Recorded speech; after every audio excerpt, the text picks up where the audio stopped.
오늘은 로마서 강의 두 번째 시간으로 복음은 무엇인가, 복음이란 무엇인가예요. 그리고 성도의 사명은 무엇인가, 이것을 두 가지 측면에서 살펴보고자 합니다. 자, 서론을 함께 읽겠습니다. 앞서 1장 1절이죠. 바울의 정체성을 살펴보았다. 바울은 어떠한 자부심을 가지고 있었는지, 자기는 예수 그리스도의 종이라는 정체성, 그리고 자기는 예수님의 사도라는 정체성. 사실은 종과 사도는 굉장히 대조적인 표현이에요. 종은 노예지만 사도는 대사의 개념이기 때문에 그런 게 있고, 또 복음을 위해서 택함을 받았다, 그렇게 이야기했어요. 이런 자기 정체성. 그러니까 나의 일꾼 되면 누가 세웠다? 하나님이 세웠다, 예수님이 세웠다라는 분명한 정체성인 거죠. 그런 겁니다.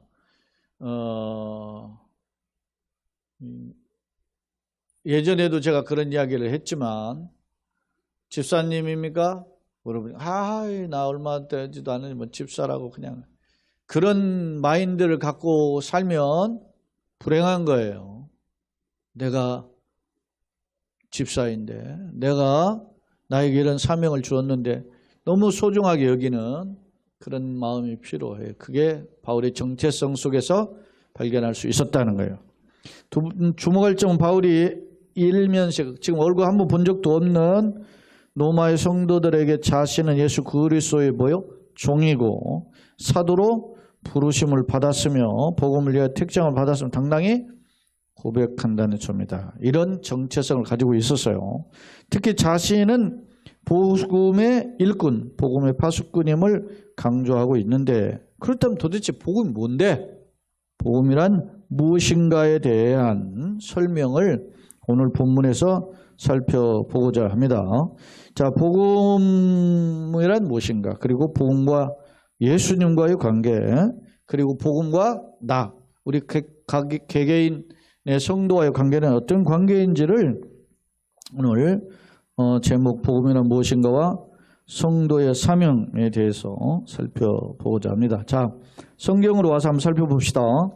이 복음은 이라고 했어요. 지난 시간에 이 복음이라는 단어를 제가 구체적으로 설명하지 않았어요. 왜냐하면 오늘 하려고, 바울은 앞서 복음을 위해 택함을 받았다 그랬잖아요. 그런데 이 복음이 도대체 뭔데? 라고 할 때, 자, 복음은 봅시다. 복음이 뭡니까?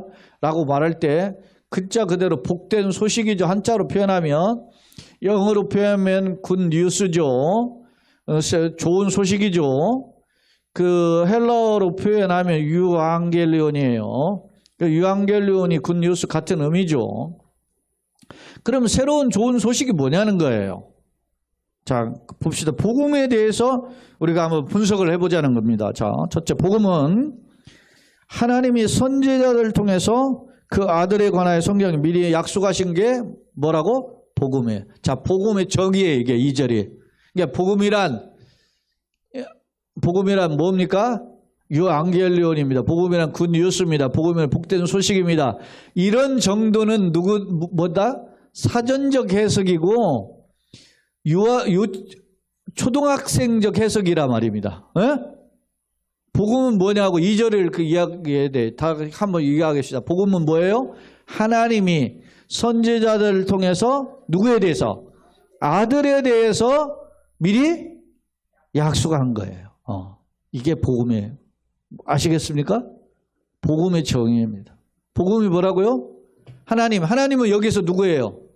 삼위 하나님 중에서 누구에 해당하는 거예요? 성부 하나님이죠. 아버지 하나님이 선지자들을 통해, 선지자들은 뭐 하는 사람이죠? 계시의 전달자들이에요. 하나님의 뜻을 알려주는 사람이에요.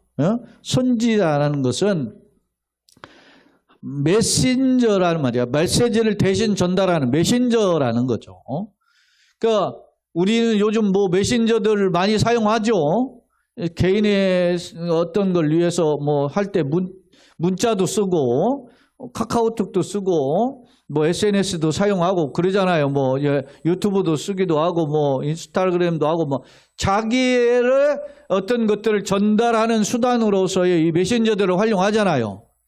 하나님은 하나님의 뜻을 이 메신저라고 하는 선지자들을 통해서 하나님의 뜻을 전달했어요. 누구에 관한 내용을?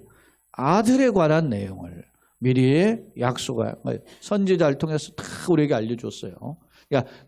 그러니까 복음은 결국 아버지가 누구에 대한 이야기를 한 거예요? 아들에 대한 이야기다. 할렐루야. 누구를 통해서? 선지자를 통해서. 누구한테 알려주고 싶은 거예요? 인류에게. 이게 복음인 거예요. 그러니까 우리가 하나님께서 아들에 대한 이야기를 인류에게 미리 약속하신 그 약속이 뭐라고? 복음이라는 거예요. 복음. 그러니까 복음의 주체는 누가 주신 거예요? 하나님 아버지가. 누구에게? 인류에게. 누구에 대한 내용을? 아들에 대한. 도대체 아들이 누군데? 예? 앞서 복음이란 그런 의미가 있어요. 사전적 의미로 굿뉴스, 좋은 소식. 예? 구원의 소식이죠. 한마디로 이야기하면. 구원의 소식인데 그 구원의 소식이 도대체 뭔데? 라고 할 때 아버지가 아들에 대한 아들을 통해서 인류를 구원할 계획을 아들을 통해서 하는 계획을 누구에게? 선지자를 통해서 미리 누구에게 전달한 거요? 인류에게 전달해 준 거예요. 그러니까 복음은 일관성이 있어야 되겠죠. 과거에도 아버지가 했던 말씀이라면 지금도 그 복음이 번복되어서는 안 돼요. 그러니까 구약성경과 신약성경은 저자가 다른 것처럼 보이지만 시그대가 다르지만 내용은 어떻게 해요? 한결같은 메시지를 가지고 있단 말입니다. 그래서 그런 한결같은 메시지를 보는 내용을 뭐로 보아요? 그 내용 메시지가 뭐더라? 구원에 관한 소식이죠. 그래서 구속사적인 설교 들어보셨잖아요. 구속사적으로 하나님이 구속사라는 말은 구원의 역사를 통해서 이루어 가시는 하나님의 구원의 스케줄을 가리키는 게 구속사예요. 누굴 통해서? 아들을 통해서. 누굴 구원하시기 위해서? 인류를 구원하시기 위해서. 이제 칼빈의 입장에서 보면 예정론을 이야기하는 것은 선택받은 백성을 위해서 그런 뜻이 되겠죠. 그렇게 접근하는 게 복음이라는. 자, 아주 중요한 거예요. 2절은 복음은 무엇인가? 복음의 정의를 하고 있어요. 자, 복음의 주체는 누구예요? 하나님이죠. 아버지죠. 그러니까 구원의 주체는 누구라는 거예요? 복음의 핵심이 뭐죠? 아들에 대한 구원, 아들을 통한 구원이잖아요. 그러니까 구원의 주체는 결국은 누구다?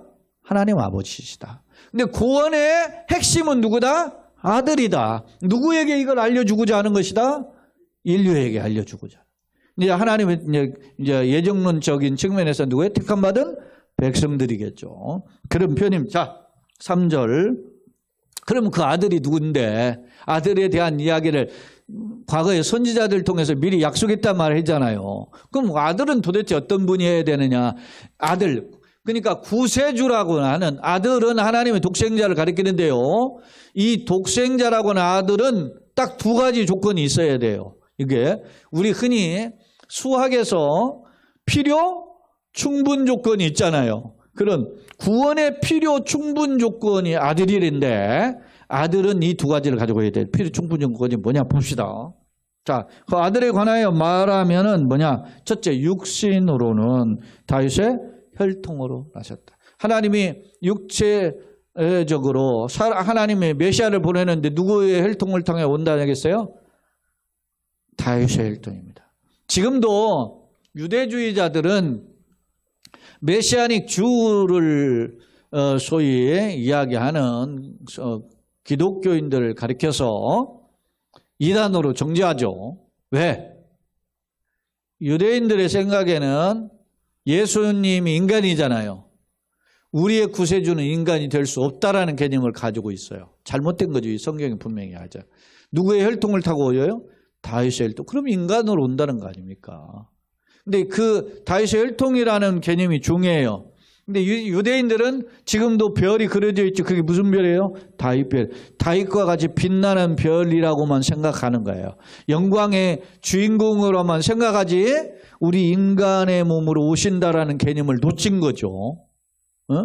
사실은 인간, 왜냐하면 다윗의 뿌리로 왔다라는 개념은 이사야 성경에 좀 많이 나와요. 이새의 가지, 이새의 뿌리, 다윗의 뿌리 이런 표현을 여러 번 상고하고, 그럼 뿌리라는 말은 뭐냐면 후손이라는 말이거든요. 자, 이 3절 다시 읽어봅시다. 그의 아들에 관하여 말하면 육신으로 누구? 다윗의 혈통으로 나셨고. 그러니까 자, 그러면 이런 의미는 있어요. 그러면 다윗의 후손으로 오시면 태어나면 모두 다 메시아가 될 수 있어요? 없지요.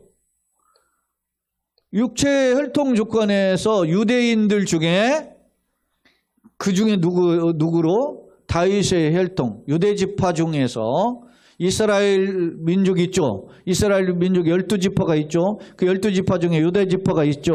유대 지파 중에서도 또 누구의 혈통? 다윗의 혈통이어야 돼. 그러면 다윗의 혈통으로 왕족이라고 하면 다 구세주냐? 그렇지 않죠. 그러면 어떤 조건이 있어요? 두 번째 조건. 필요 충분 조건이 두 가지라 그랬어요.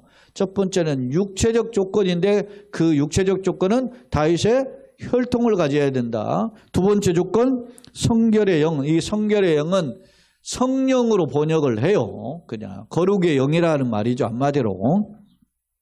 거룩의 영은 성령이잖아요. 그죠? 그러니까 성령으로는 어떤 조건을 해야 돼?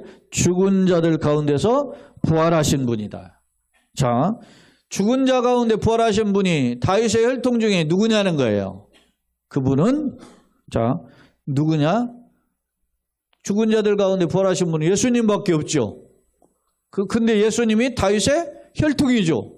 그 메시아의 조건을 다 갖춘 거죠. 근데 선포가 됐어요. 자, 죽은 자들 가운데서 부활하셔서 능력으로, 이건 이 능력이라는 나는 오늘 제가 자세히 설명하지 않는데 여러분 잘 아시는 두나미스라고 하는 다이너마이트와 같은 힘을 가리켜요. 그러니까 하나님의 힘이죠. 강력한 힘으로 하나님의 아들로 선포됐다. 아들이 아닌데 아들이라고 한 게 아니고 공식적으로 아들임을 확증하셨다. 그런 게 선포예요. 많은 사람이 봐라, 예수님 하나님 아들이 아니었는데 아들로 이걸로 선포했다. 뭐 이런 식으로 해석하는 것은 잘못된 해석이죠.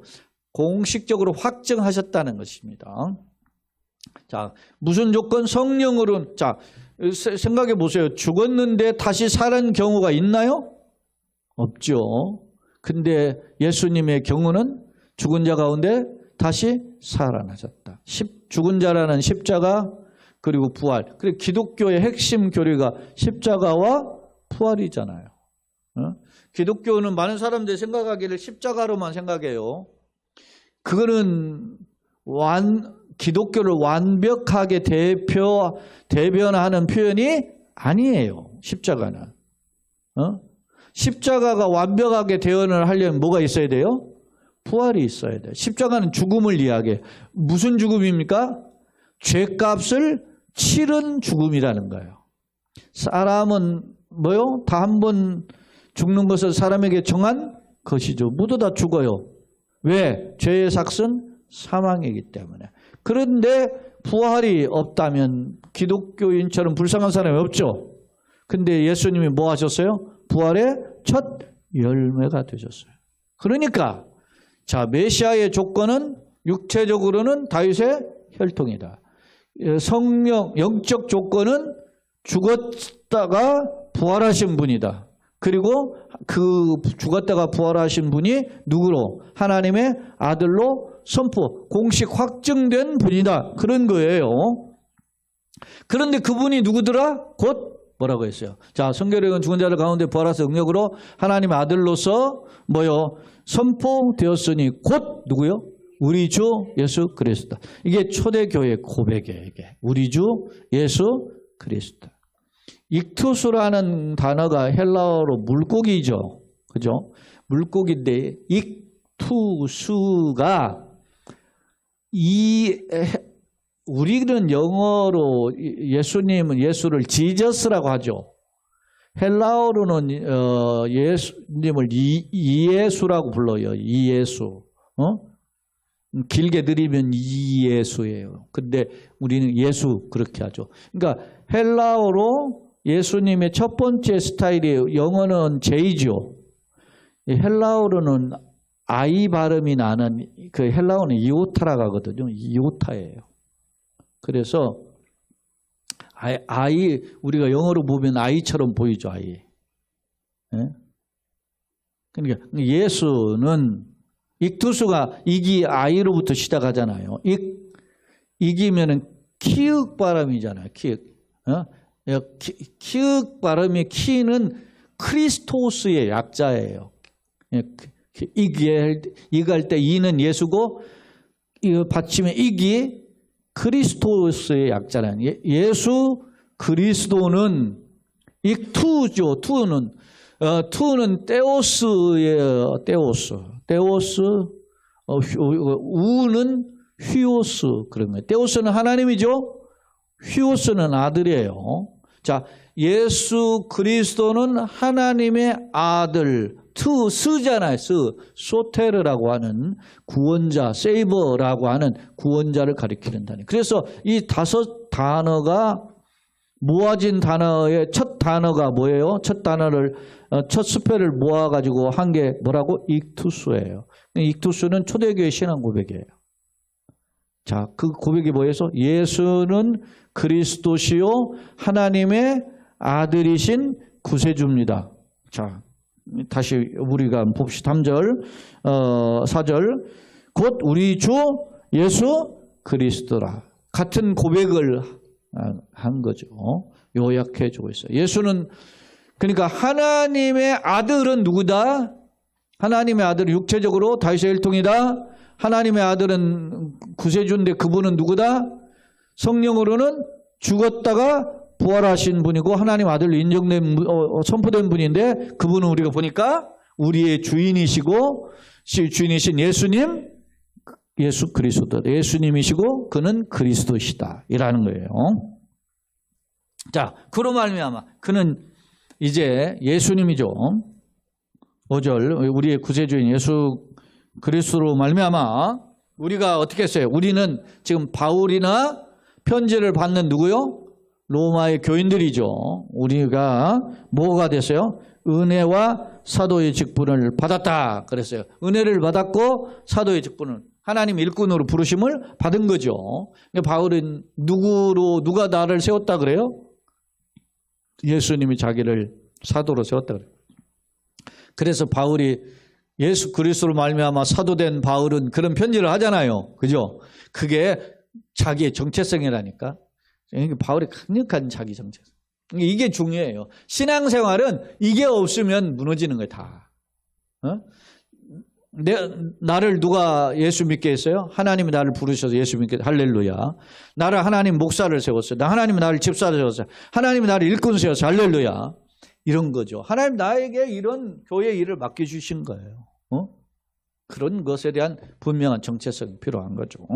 자, 예수님으로 말미암아 우리가 은혜를 받았고 또 사도의 직분을 받아서 이제 누구의 이름? 예수님의 이름을 위하여 그의 이름은 그는 다 계속 예수님이죠. 그의 이름 예수님의 이름을 뭐라고? 위하여. 예수님의 이름이 뭡니까? 왜? 누구든지 주의 이름을 부르는 자는 뭐요? 구원을 얻으리라. 이게 성경에 신구약 성경에 3번 나와요. 누구든지 그의 이름을 부르는 자는 구원을 얻으리라. 이게 구약 성경에 1번, 신약에 2번 똑같은 걸 인용한 강조점이에요. 누구든지 그의 이름이 누구예요? 예수님의 이름이죠. 이 이름을 부른다는 말은 나의 구주, 나의 하나님으로 고백하는 거예요. 예? 여러분 보세요. 나를 그냥 무조건 여러분 목사님 이렇게도 부르지만 우리 아린 아름이나 이렇게 보면 아버지라고 부르잖아요. 그냥 부르냐고. 지나가는 사람한테 아버지라고 부르지 않잖아요. 부자의 관계가 되니까 부른 거잖아요. 그러니까 예수님을 나의 구주라고 부르는 것은 무슨 관계가 됐어요? 주인과 종의 관계가 됐어요. 하나님과 나와의 관계를 아버지라고 부르는 것은 나와 하나님과 관계가 무슨 관계가 됐다는 거예요? 부자 관계가 됐다는 거죠. 그러니까 우리가 교회에 와서 하나님 아버지 그러죠. 내가 뭐 그 교회 다니는 사람 다 하나님 아버지라고 그러더라. 그러니까 어떤 사람 그런 이야기를 제가 몇 번 했잖아요. 자, 아들이 아버지 우리 교회 같이 나갑시다. 그러니까 아들의 참 소원이 네 소원이 뭔데? 그러니까 아버지가 교회 가는 거예요. 그래가지고서는 아들 따라서 왔다잖아요. 왔는데 아들이 기도를 하는데 하나님 아버지 감사합니다. 뭐 이렇게 기도하더라고요. 저놈이 하나님 아버지라고 부르면 나하고 촌수관계가 어떻게 되나 생각해 보니까 나보다는 나이가 많을 것 같고 그래서 하나님 형님 감사합니다. 아들 따라 왔습니다. 뭐 이렇게 기도했다 하잖아요. 그런데 여러분이 그게 하나님 아버지의 관계가 무슨 관계예요? 나와 가족의 관계를 고백하는 거지. 신앙 고백이죠. 매우 중요한 거죠. 응? 예. 자, 예수님으로 말미암아 우리가 은혜와 사도의 직분을 받았고 예수님의 이름을 위하여 자 이제는 어디로 갔어요? 이제 바울의 경우 모든 이방인 중에서 믿어 어떻게 해요? 순종하게. 자, 지금 로마의 교인들이 대부분 어떤 사람이에요? 유대인의 입장에 볼 때 어떤 사람이에요? 이방인이죠. 지역도 이방이잖아요. 로마가 지금 이탈리아 로마가 이방인 지역이잖아요. 그들 중에서 뭐 믿어서 순종해. 그러니까 순종의 샘플을 보여주는 거예요. 하나님이 왜 부르셨느냐?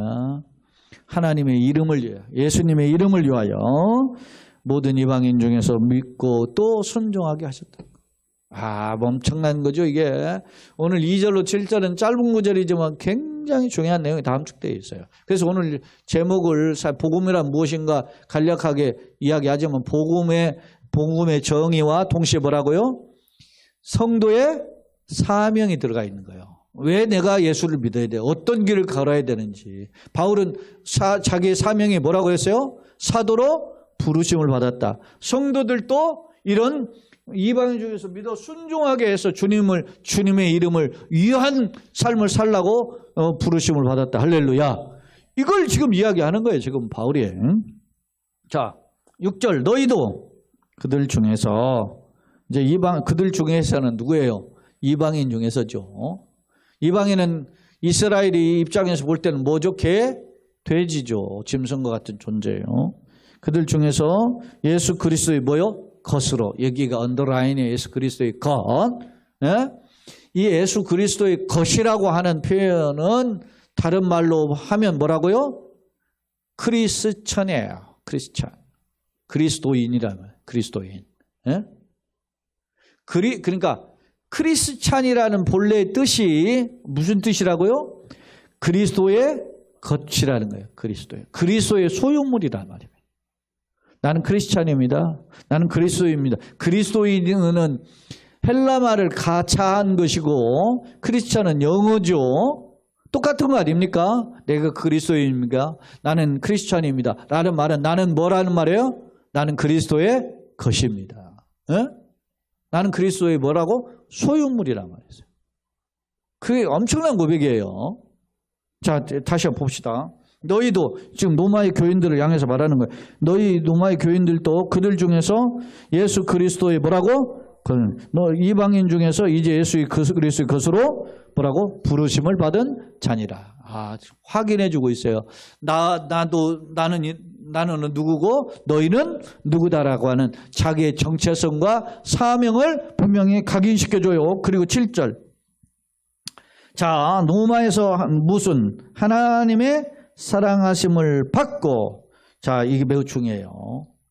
여기서 지금 반복인데 어떤 표현을 반복하고 있는지 봅시다. 첫째, 로마에 살고 있는데 거기서 하나님의 뭐를 받았어? 사랑하심을 받았죠. 첫 번째, 하나님의 사랑하심을 받았고, 또 두 번째는 뭐요? 성도로 부르심을 받은 모든 자. 자, 하나님의 사랑을 받은 사람 이퀄 누구라는 거요? 성도로 부르심을 받은 사람이에요. 그런 자예요. 그런 자는 누구예요? 오늘 나죠. 응? 목사가 됐든 권사가 됐든 집사가 됐든 누가 됐든 다 하나님의 뭐요? 사랑을 입은 자입니다. 할렐루야. 성도로 부르심을 받은 자입니다. 할렐루야. 그러니까 성도는 마치 직분이 없는 사람을 부르는 게 아니에요. 모든 구원받은 백성을 총칭하는 표현이에요. 예, 성도라는 말은. 그러니까 우리는 마치 무슨 뭐 직분이 없는 사람을 그냥 저 성도예요 그렇게 하는데, 성도라는 말은 글자 그대로 세인트라는 말 아닙니까? 성도, 거룩한 물이잖아요. 응? 거룩한 물이에요. 그러니까 매우 중요한 의미죠. 자, 로마에서 하나님 사랑 받고 성도로 부르심 받은 모든 자에게 누구? 하나님 우리 아버지와 성부죠. 성부와 주 예수 그리스도 성부와 성자로부터 뭐가 있었기를? 은혜와 평강이 있기를 원하노라. 은혜는 받을 자격이 없는 자에게 베푸는 선물이 은혜고, 그 은혜가 임한 자에게 넘치는 게 뭐라고? 평강이 샬롬이에요. 히브리어로는 샬롬, 헬라어로는 에이레네입니다. 그러니까 은혜와 평강이라는 말은 참된 구원을 덧입은 사람에게 쓰는 관용적 인사말이에요. 예수 안 믿는 사람에게 은혜와 평강이 사용될 수가 없어요. 그러니까 은혜와 평강은 우리는 예수를 믿어서 구원받은 자이기 때문에 은혜 받은 자죠. 그죠? 평강은 뭐요? 그 예수 구원을 받으니까 뭐가 떠나가요? 죄가 떠나가죠. 사망이 떠나가고 사탄이 떠나가요. 할렐루야. 그래서 우리가 뭐를 누리게 돼요? 평강, 샬롬을 누리는 거예요. 그것을 이제 헬라어로는 에이레네라고 표현하고 있어요. 자, 오늘 말씀은 이렇게 정리해 볼 수 있어요. 자, 두 번째 화면입니다. 자, 오늘 본문은 크게 제가 두 단락으로 분리했어요. 2절로 4절, 5절 실절인데, 복음은 하나님이 선지자들을 통해서 누구에 대해서? 그의 아들은 독생자죠. 아들에 관해서 약속하신 미리 다 예전에 한 거예요. 그러니까 갑자기 뚝 떨어진 게 아니고 하나님이 약속으로 미리 약속하신 것이에요. 근데 육신으로는 다윗의 혈통이죠. 영적으로는 뭐요? 성령으로는 십자가에 죽고 부활하신 분명한 근거를 가지신 분임을 상기하고 있다. 자, 미리 약속은 복음 즉흥력이 아니에요. 예언의 성취다. 즉 하나님은 후회하실까 없어지고 거짓말하지 않는 신실함. 다시 말하면 하나님은 옛날부터 다 약속한 말씀을 이행하시는 분이라는. 그래서 그런 하나님을 가리켜서 무슨 하나님이라 하죠? 신실하신 하나님이죠. 오 신실하신 주 찬양도 있죠. 그러니까 그 근거가 민수기 23장에 보면은 뭐요? 하나님은 인자가 아니시니 후회가 없고 사람이 아니시니 뭐요? 시건치 않으시죠. 그런 하나님이심을 알 수 있어요. 그 다음에 이제 그 다윗의 혈통은 육체적인 조건이었죠. 메시아가 다시 예수 오신다는 성경 약속이 성취된 것임의 표현이고, 성결의 성령을 따라라는 뜻인데, 그리스도의 뭐요? 십자가 부활은 하나님의 능력을 덧입었음을 보여주는 표현이에요. 그래서 루터라든지 또 핸드릭센이라고 하는 유명한 주석가는 이걸 그리스도의 신성의 표현이다 이렇게 해석을 해요. 자, 죽은 자들 가운데서 부활하셨다. 십자가에 대속 죽었죠. 십자가로 죽은 자예요. 그 다음에 부활은 영생의 모델이죠. 예수님 부활은 무엇이라고 그랬어요? 부활의 첫 열매네. 누구든지 예수님처럼 나도 부활할 것을 보여주는 샘플이 뭐예요? 예수님의 부활이에요. 그래서 복음의 핵심은 두 가지라 그랬죠. 십자가와 뭐라 그랬어요? 부활. 이거는 복음의 이중사역이다라고 합니다.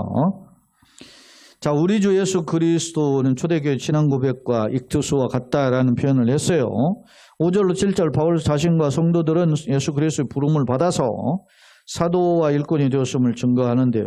그의 이름은 예수님의 이름이죠. 그러니까 우리가 흔히 솔리 데오 글로리아 하나 오직 하나님의 영광을 위하여 이 똑같은 표현이죠. 그 이름을 위하여 사도 바울은 물론 성도의 삶의 목표, 우리가 어떻게 살아야 되는지를 방향성을 제시해주고 있다는 거죠.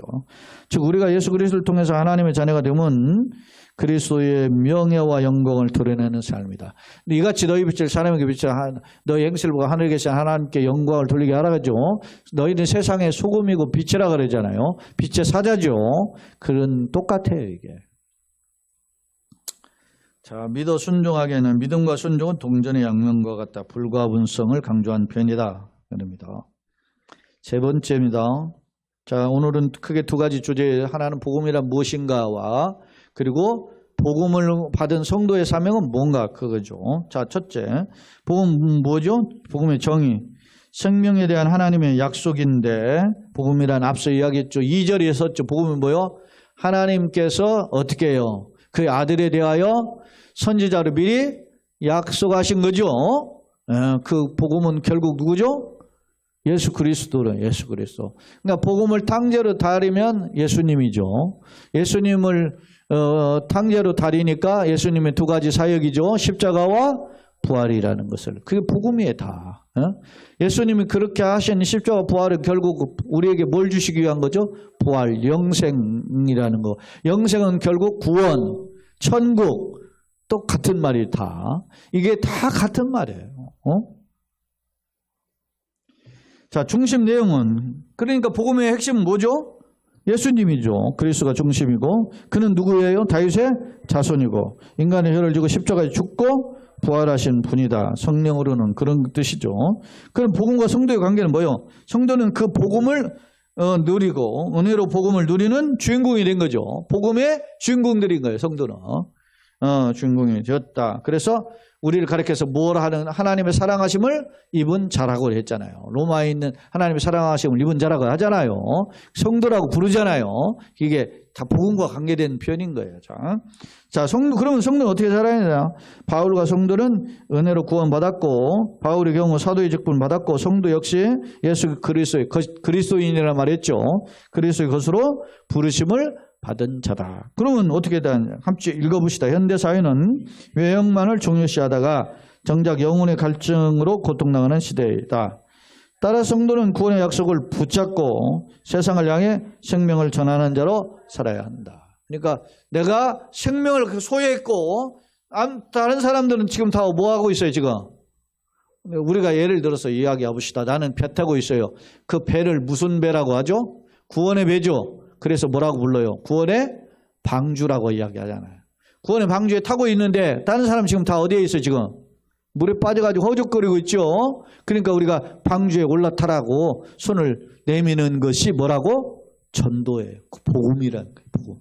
그걸 복음을 알려주는 거예요. 야, 이리 와 살게. 나는 조련이야. 나는 뭐 박태환이야 하고서나 나는 물개야 막 이렇게 하고서나 물에서 암만 있어봐야 다른 사람보다 오래 버틸지는 몰라도 다 죽는 거예요. 태평양에 놔둬봐요. 살 수 없어. 금방 떠는 거지. 나는 무슨 이재용이야. 나는 뭐야. 돈 많아. 뭐 해도 다 죽어요. 왜? 복음을 모르면 다 죽는 거예요. 근데 우리는 복음을 알고 있으니까 육체가 죽어도 어떻게 하죠? 영원히 산다. 부활. 왜? 부활. 복음의 핵심 뭐였어요? 아까 두 가지였죠. 예수님의 십자가와 부활이. 십자가는 죄를 용서함 받았고 이제 죄인이 아닌 거예요. 그래서 죄를 용서함 받았으니까 뭐라고 불러요? 죄인이 아니라 우리를 뭐라고 불러요? 의인이라고 부르는 거예요. 법적으로. 그리고 이제는 영원히 사니까 부활의 주인공이 되는 거죠. 이게 노마서예요. 그러니까 구원의 진리를 다 이야기하는 거예요. 교회를 다녀도 아무리 설명을 못해 복음이 뭔지를. 신학교를 가도 설명을 못해. 환장할 노릇이지. 복음이 뭔지를 모르는데. 이게 복음이에요, 이게. 자, 결론입니다. 본문은 기독교 복음 핵심인, 기독교의 핵심인 복음에 대해서 성경의 약속의 근거를 들어가지고 설명하고 있어요. 복음이 무엇인지 설명한다는 거예요. 자, 예컨대 복음이란 하나님이 선지자를 통해서 그 아들에 대해서 미리 약속하신 게 뭐라고? 복음이야, 복음. 다음부터 누가 이게 복음이 뭐냐? 그러면 하나님, 만왕의 왕 만주의 주이신 주인이신 하나님이 그 아들에 대해서 선지자를 통해서 미리 약속해 주신 거다. 미리 약속했다는 것은 우리를 사는 길을 미리 제시해 주었다는 거예요. 그러니까 그걸 어떻게 해요? 들어야 될 거 아닙니까? 듣고 받아들여야 되는 거죠. 그것이 영접인 거예요. 예수 믿는 거예요. 그거예요. 그 주목할 점은 복음의 핵심인 뭐라고 그랬어요? 독생자, 그의 아들이잖아요. 그럼 독생자 하나밖에 없는 아들이니까 독생자는 육신적으로는 다윗의 혈통으로 세상에 오시고 붙고 성령으로는 뭐요? 죽은 자들 가운데서 어떻게 해요? 부활하셔서 하나님의 아들로 선포되신 분이 복음의 핵심이다. 그러니까 그 복음의 핵심 중에는 다윗의 혈통 그리고 십자가 부활이 들어가는 거예요. 그러니까 십자가 부활이 복음의 핵심이다 라는 거예요. 그런데 그분이 누구라고? 예수 그리스도임을 증거하고 있다. 뿐만 아니라 성도는 은혜로 그 이름을 믿고 하나님의 뭐요? 자녀도 됐고 사도도 됐고 그리스도의 것이라는 그리스도인도 되었으면 물론 이제는 생명을 전하는 그의 이름을 위하여 우리가 세움 받았다 그랬잖아요. 전하는 파수꾼으로 세움을 받았다는 사실이다. 현대의 가장 큰 질병이 뭐요? 영적 무지죠. 아무리 잘 나가도 목숨을 잃어버리면 소용없잖아요. 근데 영적 질병이 뭐예요? 하나님을 모르는 게 가장 큰 질병이죠. 뭐가 창피한 거예요? 모르는 게 창피한 게 아니고 질문하는 여러분 그러니까 어렸을 때부터 진정한 교육자는 학생들에게 질문을 자주 하게끔 하는 게 교육의 교육자예요. 근데 우리 어렸을 때는 질문하면 막 선생님 막 핀잔 주고 막 그랬어요. 그게 질문을 못해서 무서워서.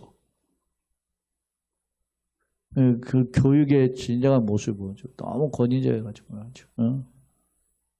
우리 어렸을 때는 진짜 많이 맞았죠. 초등학교, 중학교, 고등학교 진짜 많이 맞고 학교 다닌 거죠. 지금 이 학교는 지금 진짜 완전 천지개벽한 사회에서 사는 거죠. 인권이 많이 존중이 된 거죠. 옛날에는 뭐 교권 뭐 이런 것만씩 강조된 사회였기 때문에 그러다 보니까 위축이 돼서 궁금했는데도 못 물어봤어요. 근데 교회는 끊임없이 진리를 뭐요? 물어봐야 돼요. 진리에 대해서 끊임없이. 자, 앞서 그런 이야기가 올라왔었다 그러잖아요. 왜 하나님이 가죽옷을 지어 주셨을까? 보통 전통적인 해석에 가죽옷을 지어 주신 것을 하나님의 은총의 표현으로 해석을 해요.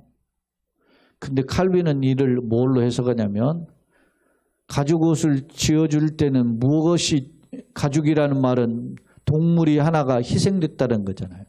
그죠? 그러니까 너희의 죄 때문에 누가 죽었다는 거예요. 동물이 죽었다라는 것을 리멤버 시킨 거라고 해석을 해요. 저는 이 두 가지 해석이 다 있다고 봐요. 가죽옷을 입혀주신 것은 뭐라고? 하나님의 은혜의 표현이에요. 동시에 무엇을 생각나게 한다는 거예요? 내 대신 누가 죽었다. 짐승이 동물이 하나 죽었잖아요. 죽었음을 기억하라고 하는 그 죄에 대한 심각성을 생각하게 하는 표현이에요. 이게 칼빈의 해석이에요. 이제 교회 전통적인 해석은 뭐냐면 이거는 가죽옷을 쥐어준 것은 하나님 은혜의 방편의 표현이다라는 해석이 있거든요. 이 두 가지 해석이 교회의 해석이에요. 근데 하나의 해석 가지고 이렇게 하는데 어떤 목사님이 가죽옷을 지어준 것은 자기가 생각하니까 에덴 동산에 추방당하면은 이제 낮에는 괜찮은데 밤에는 추우니까 춥지 말라고 옷 입혀주는 하나님 배려가 아닌가. 그것은 자신의 뇌피셜이에요. 네? 그거는 그냥 자기가 생각나는 성경을 갖다 붙이는 해석에 불과해요.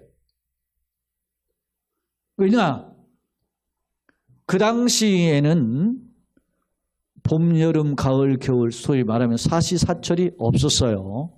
그렇기 때문에 낮과 밤에 해와 달의 비춤은 있었지만 그것이 큰 영향을 주지 않았어요. 그래서 에덴 동산에서나 삶이나 그 밖의 삶이 어떻게 해요? 춥거나 덥거나 이런 것에 민감하지 않았다는 것이 창세기 6장에 와서까지 해석이에요. 노아의 홍수 이후에 일어난 봄, 여름, 가을, 겨울이 등장하거든요. 그때부터는 이런 기온의 변화가 있게 되었다라는 것이 해석이에요. 그러니까 그 해석을 놓친 해석이야. 네? 그것이 밤에 저녁에 춥지 말라고 입히는 하나님의 사랑의 배려다. 이거는 오리겐적 초대 교부의 오리겐적인 자기 아전 해석인 거야. 해석이 멋있기는 하지만 사실 성경의 전후 문맥을 놓친 해석이죠. 앞서 누가 그런 해석도 하나 올렸더라고. 그러니까 성경을 연구하는 거예요. 왜? 그냥 눈감 땡감으로 하는 게 아니고. 자, 결론을 한번 마지막 부분을 봅시다. 현대의 가장 큰 질병은 영적 무지임을 기억하고 생명을 살리는 사명자로 우리 나그네 인생을 걸어가는 승리자들이 되시길 예수님 이름으로 축원합니다. 아멘.